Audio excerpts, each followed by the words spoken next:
This is cervical manipulation for rotatory dysfunction. Suppose if there is a rotation of vertebra, this is vertebral body and this is spinous process. If this is this rotate on the left side, so spinous process would be right side. So we will correct from left side. Suppose there is right side vertebral body and left side spinous process. So we put our MCP on pedicolaminar junction of dysfunctional vertebra, side flex, rotate, and reach up to the barrier.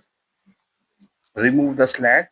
Ask him to breathe in, out, and stabilize the vertebral, all the vertebra from other side.